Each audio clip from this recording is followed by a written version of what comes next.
Hello friends, welcome to our online classes. आज हम बात करेंगे कंपोनेंट्स ऑफ गवर्नमेंट बजट के बारे में।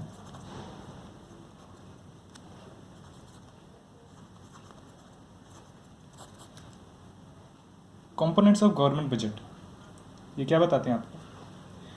गवर्नमेंट बजट के बेसिकली दो कंपोनेंट्स होते हैं, या फिर किसी भी फाइनेंशियल स्टेटमेंट के दो कंपोनेंट होते हैं। एक तो कंपोनेंट होता है रिलेटेड टू रेवेन्यू, एक कंपोनेंट होता है रिलेटेड टू कैपिटल। तो गवर्नमेंट बजट के केस में एक होता है आपका रेवेन्यू बजट, एक होता है आपका capital budget. Revenue budget and capital budget. Revenue budget आपको बताता है कि रेवेन्यू से रिलेटेड आपने कितना रिसीट किया है, मींस आपका कैश का इनफ्लो कितना हुआ है, मींस गवर्नमेंट के पास कितने पैसे आए हैं या फिर कैश कितना आया है। और रेवेन्यू से रिलेटेड ही आपने एक्सपेंडिचर कितना किया है, मींस आपका कैश का आउटफ्लो कितना हुआ है रेवेन्यू से रिलेटेड। देन बात आती है आपके कैपिटल बजट की। कैपिटल बजट में आप बताते हैं कि कैपिटल से रिलेटेड रिसीट्स कितनी हुई हैं, मींस कैश का इनफ्लो कितना हुआ है, एंड कैश का आउटफ्लो यानी एक्सपेंडिचर कितना हुआ है। आप इन सब को कैटेगराइज करते हैं कुछ सब पार्ट्स में। उस सब पार्ट में सबसे पहला पार्ट है बजट रिसीट्स।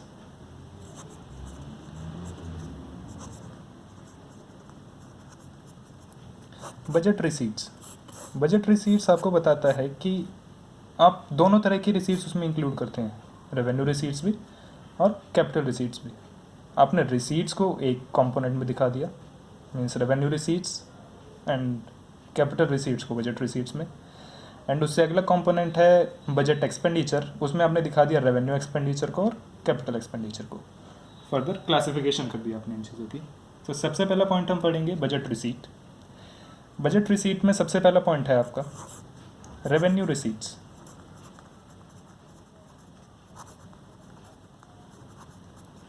रेवेन्यू रिसीट्स क्या होती हैं? रेवेन्यू रिसीट्स कुछ ऐसी रिसीट्स होती हैं which neither reduce assets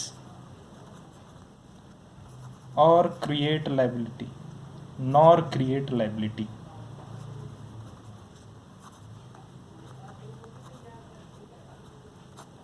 neither reduce assets nor create liability। इसका मतलब क्या है? ना तो आपकी असेट रिड्यूस हो रही हैं, ना लाइबिलिटी क्रिएट हो रही है, फिर भी पैसे आ रहे हैं। गवर्नमेंट ना कोई अपनी असेट बेच रही है, ना वो कोई लाइबिलिटी क्रिएट कर रही है, फिर भी उसकी इनकम हो रही है या फिर रिसीट्स आ रही हैं। कैसे? एग्जाम्पल लेते हैं, tax and non tax revenue.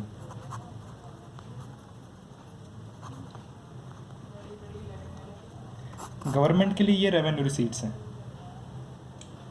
Tax and non tax revenue. जैसे टैक्सेस होती हैं लीगल लाइबिलिटीज़, जो कंपलसरी होती हैं, कंपलसरी लीगल लाइबिलिटीज़ जो किसी भी इंडिविजुअल को पे करनी पड़ती हैं। लेकिन जब गवर्नमेंट टैक्सेस रिसीव करती है तो ना उसकी कोई एसेट रिड्यूस होती है, ना उसकी कोई लाइबिलिटी क्रिएट होती है, बस वो टैक्सेस रिसीव करती है पब्लिक से। अब जितना भी टैक्स रेवेन्यू जनरेट होता है, मीन्स जितना भी टैक्स से उनकी कलेक्शन होती है, वो उनकी होती है रेवेन्यू रिसीट्स। टैक्सेस आपको भी पता है दो पार्ट के होते हैं, first direct tax and second indirect tax. Direct tax ऐसे टैक्सेस होते हैं जिनका बर्डन इंडिविजुअल को पे करना पड़ता है और उसका बर्डन शिफ्ट नहीं किया जा सकता। इंडिविजुअल को पे करना है और उसका बर्डन शिफ्ट नहीं किया जा सकता। एंड इनडायरेक्ट टैक्सेस कुछ ऐसे टैक्सेस होते हैं जिनका बर्डन शिफ्ट किया जा सकता है। ये बेसिकली कंजम्पशन बेस्ड टैक्स होते हैं। जैसे आप बात करते हैं जीएसटी की, चार्ज होता है ये प्रोड्यूसर पर, लेकिन बॉर्न करना पड़ता है कंज्यूमर को। मीन्स ये गुड्स एंड सर्विसेज पर चार्ज होता है और कंज्यूमर को इसे पे करना पड़ता है। ये पहले जाता है प्रोड्यूसर के पास, फिर प्रोड्यूसर इसे गवर्नमेंट को पे करता है। और डायरेक्ट टैक्स में आप एग्जांपल ले सकते हैं इनकम टैक्स का। आप अपना इनकम टैक्स खुद भरते हैं, या फिर आपके जो फैमिली मेम्बर्स हैं वो अपना इनकम टैक्स खुद भरते हैं, या फिर वेल्थ टैक्स एक एग्जांपल हो सकता है। तो ये हैं आपके टैक्स रेवेन्यूज़। नेक्स्ट पॉइंट की हम बात करते हैं, वो है आपका non tax revenue.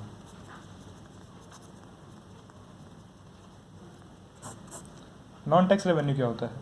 Non tax revenue होता है कुछ ऐसे रेवेन्यू जो बिना टैक्स के कलेक्ट करे गवर्नमेंट अर्न करती है। कुछ एग्जांपल ले सकते हैं आप, जैसे गवर्नमेंट ने आपसे लीगल चार्जेस लिए।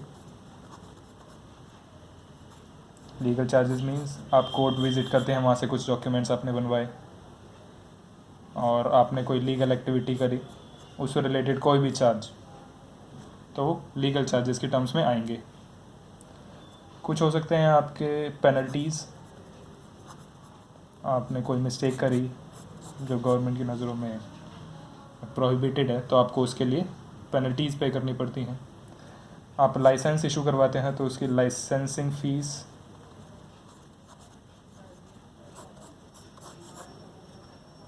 अदर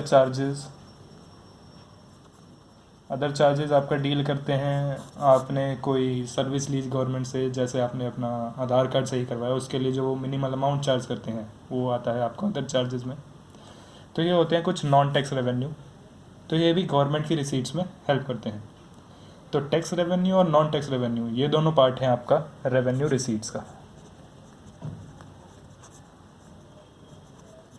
ये दोनों पार्ट है आपका रेवेन्यू रिसीट्स का। अब जो सेकंड कंपोनेंट की बात करते हैं हम बजट रिसीट्स का, वो है आपका कैपिटल रिसीट्स।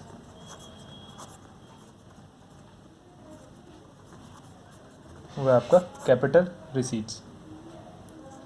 कैपिटल रिसीट्स आपसे डील करता है कि कुछ ऐसी रिसीट्स विच either reduce assets, या तो वो assets कम कर दें, और create liability, या फिर liability create हो जाए। या तो assets reduce हो जाएं या फिर liability create हो जाए, वो होती हैं आपकी capital receipts। इसके कुछ आप एग्जाम्पल ले सकते हैं। सबसे पहले आप कह सकते हैं disinvestment.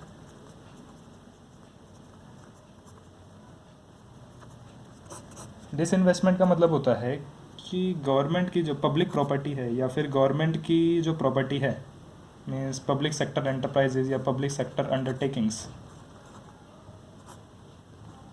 PSUs, public sector undertakings, government उन्हें सेल कर रही है। मीन्स वो अपनी असेट्स रिड्यूस कर रही है। पब्लिक की जो एंटरप्राइज है उसे सेल कर रही है फंड्स रेज करने के लिए, तो उसे आप कहते हैं डिसइन्वेस्टमेंट। मीन्स उसने अपना कुछ शेयर प्राइवेट सेक्टर को दे दिया। जो शेयर उसने प्राइवेट सेक्टर को दे दिया उसे आप कहेंगे डिसइन्वेस्टमेंट। मीन्स आपने अपनी असेट्स रिड्यूस करी है। सेकंड पॉइंट आपका डील करता है बोरोइंग्स के साथ। बोरोइंग्स मतलब होता है लोन्स। अब गवर्नमेंट ने कोई लोन्स लिए तो उनकी लाइबिलिटी क्रिएट हुई है, तो ये भी आपका कैपिटल रिसीट्स का पार्ट है। एक जो लास्ट पॉइंट आता है वो है आपका recovery of loans and advances. Recovery of loans and advances, ये पॉइंट आपको क्या बताता है? ये पॉइंट आपको बताता है कि गवर्नमेंट ने मान लीजिए किसी दूसरी गवर्नमेंट को या फिर किसी स्टेट को लोन प्रोवाइड किया है अपने फंड्स में से। अब वो लोन प्रोवाइड किया है तो वो स्टेट उसे या फिर वो गवर्नमेंट उसे एक इंटरेस्ट रेट देगी, और अब वो इंटरेस्ट रेट गवर्नमेंट को मिलेगा, तो जो उसने लोन ग्रांट किया है या फिर कोई भी एडवांसेस दिए और उस पर इंटरेस्ट उसे मिल रहा है, तो गवर्नमेंट के लिए वो एक असेट है। गवर्नमेंट के लोन्स और एडवांसेस जो वो दूसरी स्टेट्स को या दूसरी कंट्रीज़ को देती है, तो वो उसके लिए एक असेट है। अब वो असेट है, अब गवर्नमेंट उसे रिकवर करेगी, मीन्स अपने लोन्स वापस लेगी या फिर अपने एडवांसेस को रिकवर करेगी, तो उसकी असेट्स रिड्यूस हो जाएंगी, क्योंकि वो उसको अब उस पर इंटरेस्ट रेट नहीं मिलेगा या फिर उसके ऊपर उसे इनकम नहीं होगी, तो उसकी असेट्स रिड्यूस हो गई। तो recovery of loans and advances भी आपका एक कैपिटल रिसीट्स का कंपोनेंट हो सकता है। अब जो नेक्स्ट मेन पार्ट की बात करते हैं वो है बजट एक्सपेंडिचर।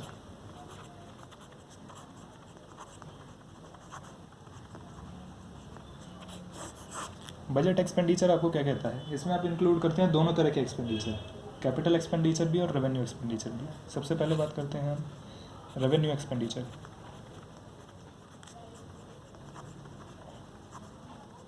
रेवेन्यू एक्सपेंडिचर आपको क्या कहता है? कुछ ऐसे expenditure which either neither expenditures which neither create assets nor reduce liabilities। कुछ ऐसे एक्सपेंडिचर ना ही असेट्स क्रिएट हो रही हैं और ना ही लाइबिलिटीज़ रिड्यूस हो रही हैं, मतलब पैसे आप खर्च भी कर रहे हैं, ना तो उससे असेट आ रही हैं ना लाइबिलिटी रिड्यूस हो रही हैं। ऐसे कैसे एक्सपेंडिचर्स हो सकते हैं? तो आप एग्जांपल ले सकते हैं कि आपने पब्लिक को प्रोवाइड करी सब्सिडीज़। मान लीजिए आप गवर्नमेंट हैं और आपने पब्लिक को प्रोवाइड करी सब्सिडीज़, तो ना ही तो आपकी इसमें कोई एसेट्स क्रिएट हो रही हैं, ना ही लाइबिलिटी रिड्यूस हो रही हैं। आप सब्सिडीज़ प्रोवाइड करते हैं वेलफेयर के लिए, तो आपने सब्सिडीज़ प्रोवाइड करी, लेकिन ना ही आपकी एसेट क्रिएट हुई ना ही लाइबिलिटी रिड्यूस हुई, तो ये हो सकता है आपका रेवेन्यू एक्सपेंडिचर।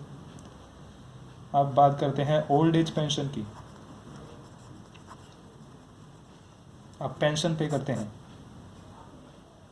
सीनियर सिटीजन्स को, तो वो भी रेवेन्यू एक्सपेंडिचर है। आप गवर्नमेंट एम्प्लॉयज़ को सैलरी देते हैं,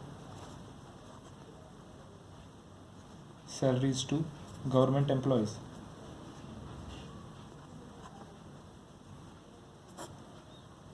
तो वो भी एक रेवेन्यू एक्सपेंडिचर है। Got it? ओके। तो बजट एक्सपेंडिचर के सेकंड कंपोनेंट की बात करते हैं, वो है कैपिटल एक्सपेंडिचर। कैपिटल एक्सपेंडिचर आपको क्या बताता है? कोई भी एक ऐसा expenditure which either create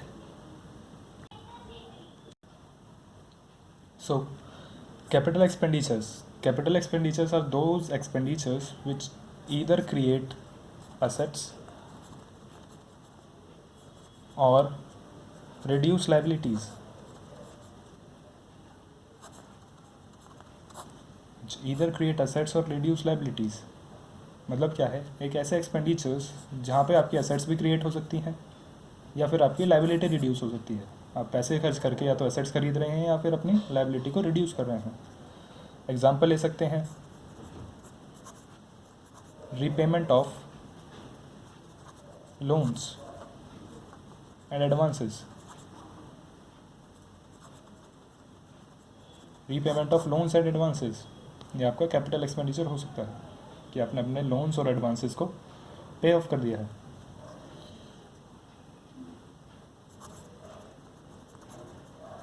purchase of an enterprise,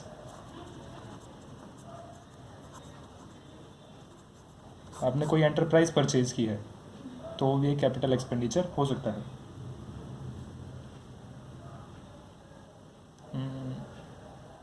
आपने किसी को लोन्स ग्रांट करे हैं,